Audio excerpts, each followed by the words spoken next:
السلام عليكم ورحمة الله وبركاته. الحمد لله نحمده ونصلي على رسوله الكريم، أما بعد فقد قال الله تعالى في كلامه المجيد والفرقان الحكيم: أعوذ بالله من الشيطان الرجيم. إن الله وملائكته يصلون على النبي يا أيها الذين آمنوا صلوا عليه وسلموا تسليما. اللهم صل على سيدنا مولانا محمد وعلى آل سيدنا مولانا محمد. قال الله تعالى في كلامه المجيد والفرقان الحكيم: وما أرسلناك إلا رحمة للعالمين.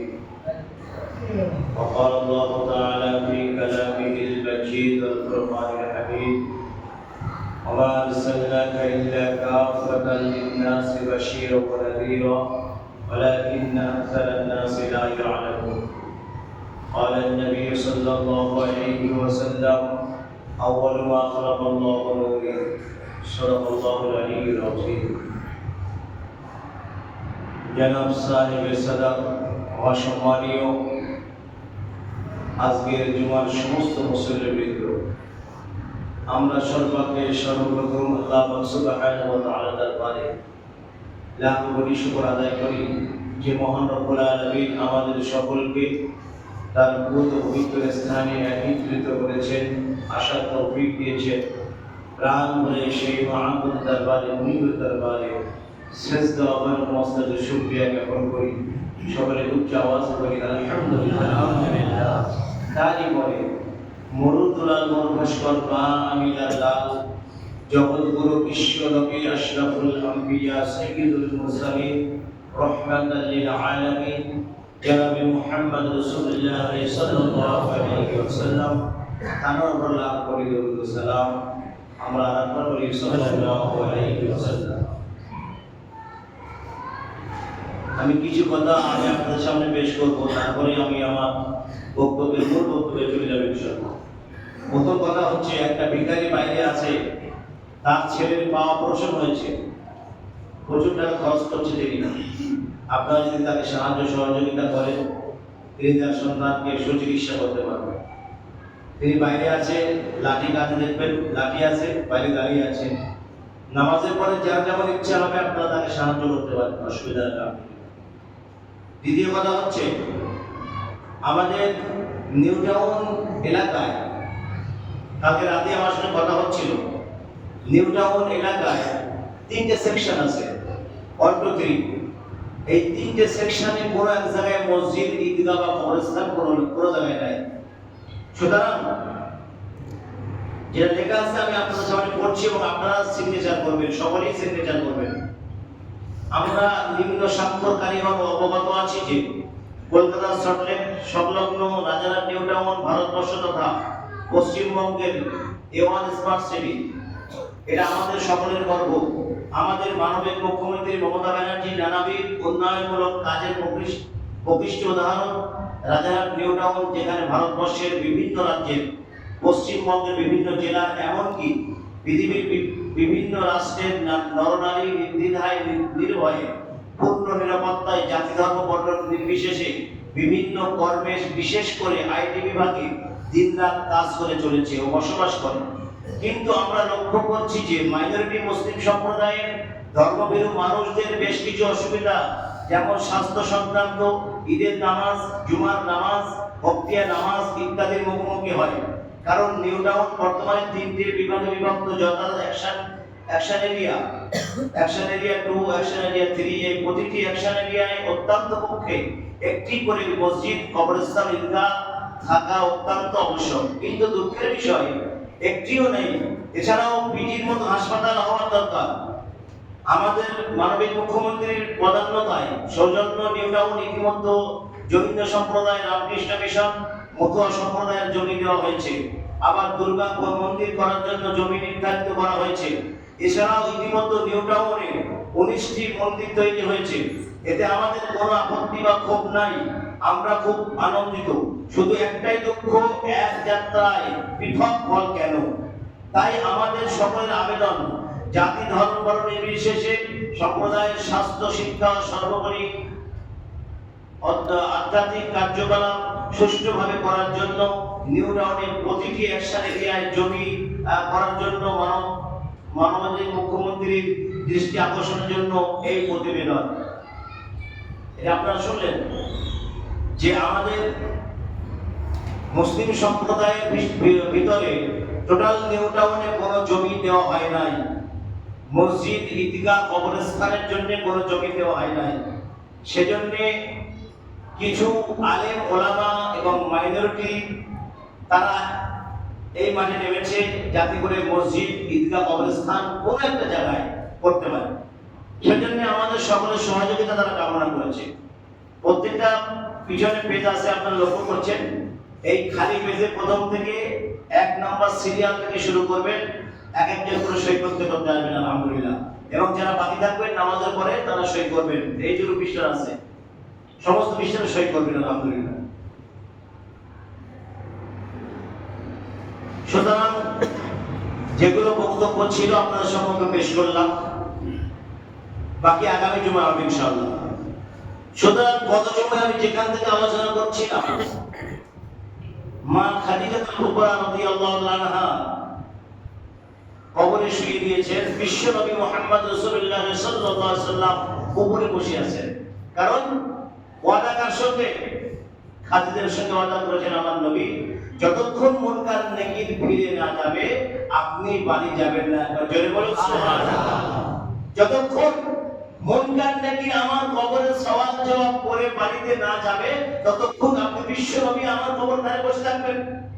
আল্লাহ নবী বসে আছেন, সাহাবায়েরা বসে আছেন, আমার নবী বসে আছেন, হাত দিয়ে মাটি সোজা করছেন।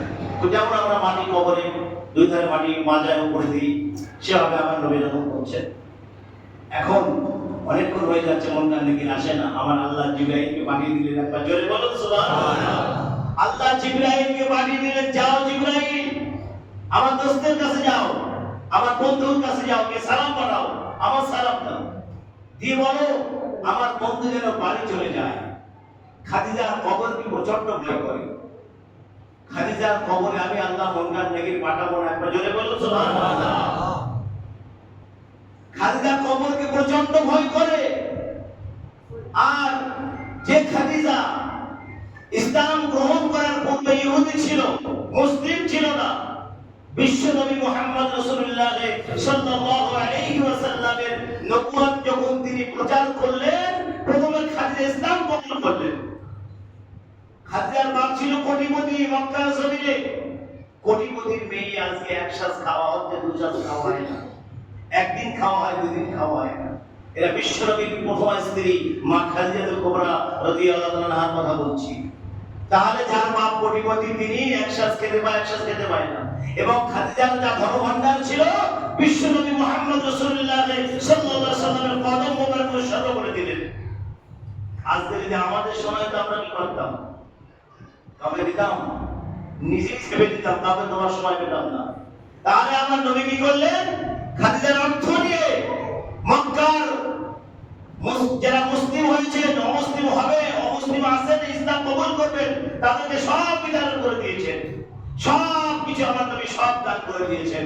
আমার নবীর জন্য কিছুই রাখলেন না, বিশ্ব নবীর জন্য কিছুই রাখলেন না, সব দান করে দিলেন। কারণ আমার নবী আল্লাহকে বলতো, আল্লাহ আপনি আমাকে এতিম অবস্থায় হাসরের ময়দানে উঠাবেন এবং এতিমদের সঙ্গে আমার বিচার ফয়সালা করবেন। একবার জোরে বলুন সুবহানাল্লাহ। আমার আল্লাহ আমার নবীর কি বিচার করবে আপনারা বলেন? আমার আল্লাহ আমার নবীর কোন বিচার আছে? নবীর কোন বিচার নাই। নবী তো আমাদের জন্য বিচার করবেন, বিশ্ব নবী আমাদের জন্য ফয়সালা করবেন আল্লাহর সম্মুখে। সেদিন কোটি কোটি নবী থাকবে, কোটি কোটি নবী থাকবে, কিন্তু কোন নবী আল্লাহর সামনে কথা বলতে পারবেন না। কোন নবী আল্লাহর সামনে কথা বলার সুযোগ পাবেন না কেউ। একমাত্র জনাবে মুহাম্মদ রাসূলুল্লাহ সাল্লাল্লাহু আলাইহি ওয়াসাল্লাম ছাড়া অন্য কোন নবী আমার আল্লাহর সামনে কথা বলতে পারবেন না। আমার নবী মাকাম মাহমুদের সেজদায় পড়ে যাবেন। চিন্তা করেন, আল্লাহর কাছে সেজদা দেবেন। আল্লাহ বলবেন, হাবিব আজকে আপনার কান্নার দিন নয়, আপনি কাঁদেন কেন? আপনি এত কান্না কেন কাঁদেন? আমি আল্লাহ আপনার কান্না সহ্য করতে পারছি না, মাথা উঠান, বলুন কি চান।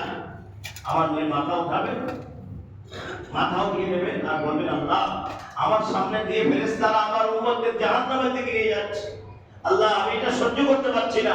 আল্লাহ বলে, যাও হাবিব, আমি তোমাকে ক্ষমতা দিলাম, আমি তোমাকে পাওয়ার দিলাম, তুমি তোমার উম্মতদের জাহান্নাম থেকে পার করে জান্নাতের দিকে নিয়ে যাও। জোরে বলুন সুবহানাল্লাহ। এমন উম্মত আছে এই জামানায়, এমন অন্যায় করতেছে যে তার সারা জীবন যদি জাহান্নামে যাওয়া হয় তার পাপ ভাঙবে না, সারা জীবন যদি জাহান্নামে তাকে রাখা হয় তার পাপ মোচন হবে না। এমন মানুষ আমাদের মাঝে আছে। তাহলে আল্লাহ পাক জাহান্নাম বানিয়েছেন 7খানা আর জান্নাত 8টা জান্নাত বানিয়েছেন। এই 7খানা জাহান্নামের ভিতরে একটা জাহান্নাম শুধু মুনাফিকদের জন্য নির্বাচন করেছেন। ইন্নাল মুনাফিকিনা ফিদ দারকিল আসফালি মিনান নার, নিশ্চয়ই আল্লাহ মুনাফিকদেরকে জাহান্নামের সবচেয়ে নিম্ন স্তরে রাখবেন, নিম্ন স্তরে ফেলবেন, জাহান্নামের নিম্ন স্তরে তাকে ফেলে দেবেন।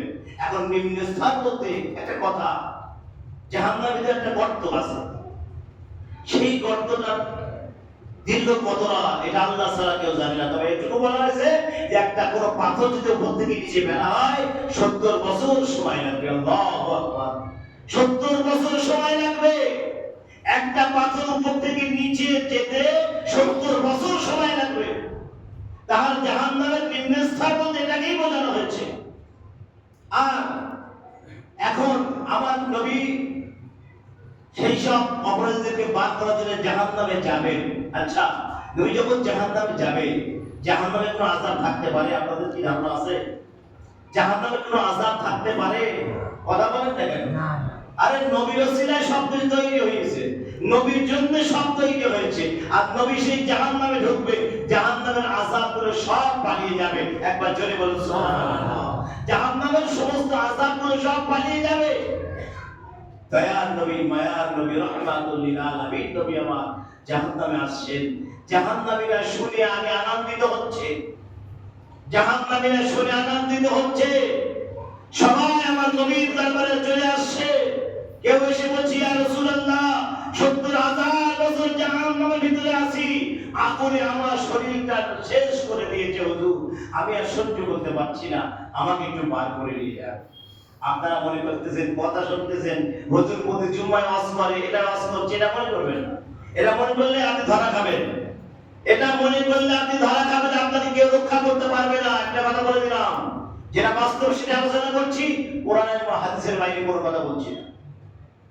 তারা বলছে, হুজুর 70,000 বছর জাহান্নামে আছি, জাহান্নামের আগুনগুলো আমাদের শরীরটা খেয়ে ফেলেছে। কেউ বলছে, হুজুর জাহান্নামের জ্বালা এসে আমাকে দংশন করেছে, সেই বিষের জ্বালা এখনো আমি সহ্য করছি। তাহলে জাহান্নামের জ্বালা হবে, বিচ্ছু হবে, সাপ হবে, বিভিন্ন প্রকারের আযাব হবে। গরমের সময় গরমের শাস্তি, ঠান্ডার সময় ঠান্ডা শাস্তি।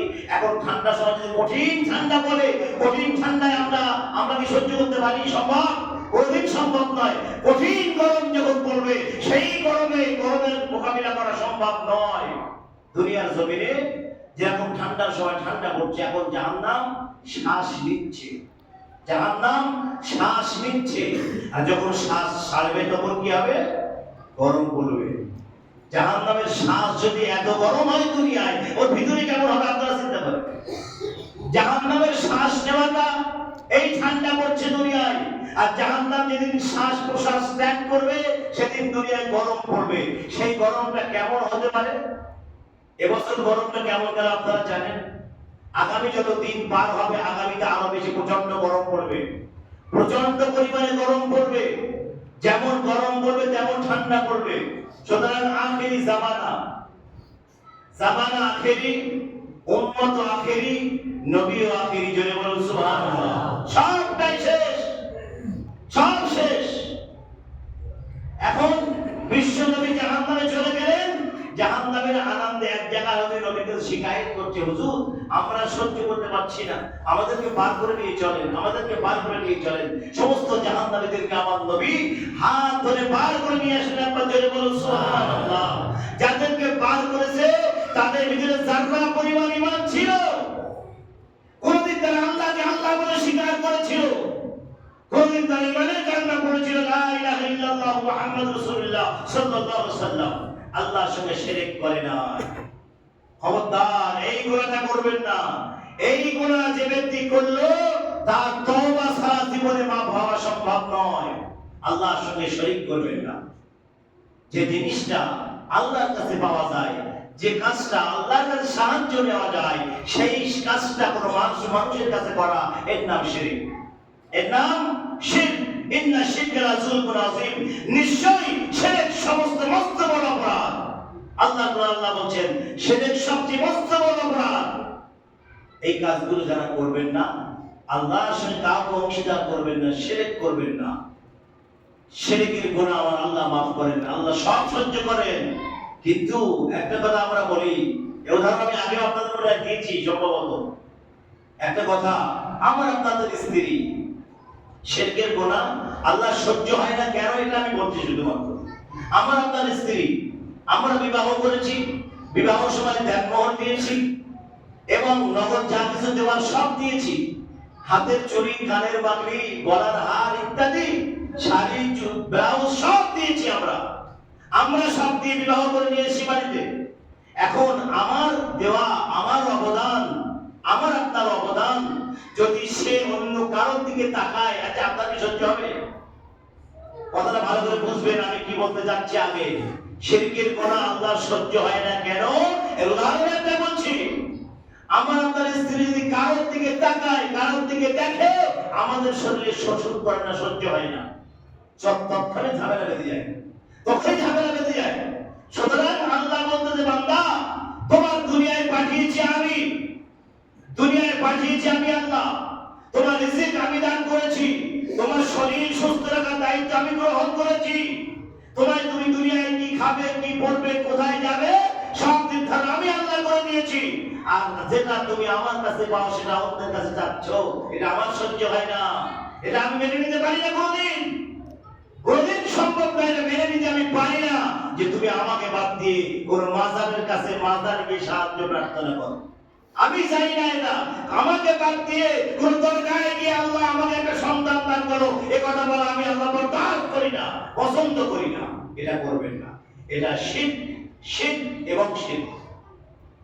যে কথাটা, যে কাজটা, যে সাহায্যটা আল্লাহর কাছে পাওয়া যায়, তার কাছে সব কিছু পাওয়া যায়, শুধু যাওয়ার দেরি, চাইতে দেরি হচ্ছে আমাদের।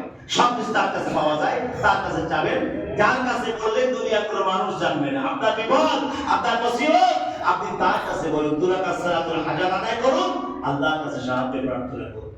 অবশ্যই আমার আল্লাহ আমাদেরকে সাহায্য করবেন, কোনো সমস্যা। আমার আল্লাহ অবশ্যই আমাদেরকে সাহায্য করবেন।